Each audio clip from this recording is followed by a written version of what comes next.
In July 2021, Google released updates to enforcement procedures for repeat violations of Google Ads policies. This update introduces the strike-based system against repeated policy violators. Today we'll review this system. We'll look into four things: how the system works, how serious is this, about suspended accounts, thoughts and recommendations. We'll start with how the system works. Let's look at the sequence of events and actions from an advertiser and Google. An advertiser's first policy violation will only result in a warning. If Google detects continued violations of the policy, an advertiser gets their first strike and the account is put on a 3-day hold. An advertiser is required to fix the violations and to submit an acknowledgement form. Once done, the account will be released from the hold state 3 days after the first strike. If Google continues to detect violations of the policy, an advertiser gets their second strike and an account is put on a 7-day hold.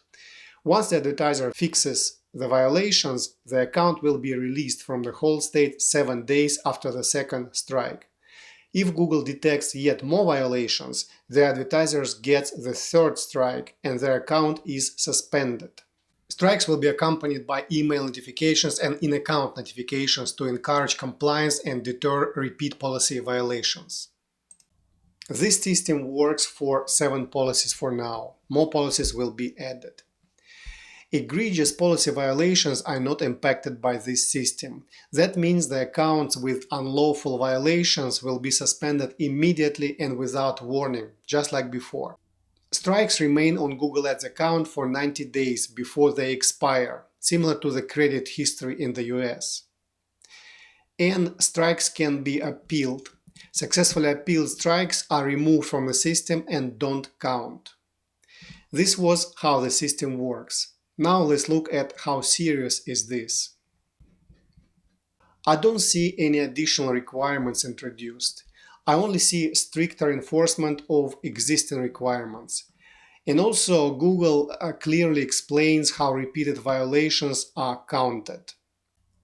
If anything, this document adds transparency to the Google's already existing processes.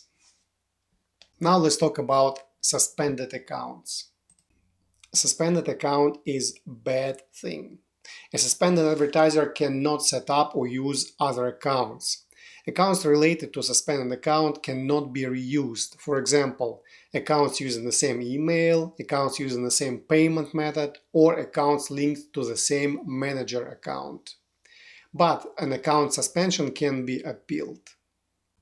This was about suspended accounts. Now let's offer some thoughts and recommendations. While no additional requirements are added, it's going to be harder to get away with violations. I don't see any workarounds, and the only option I see is play by the rules. It means plan your ads and the feed appropriately to minimize account downtimes and avoid suspensions. Watch for Google's notifications and fix violations quickly. That's all. Thank you and have a great day.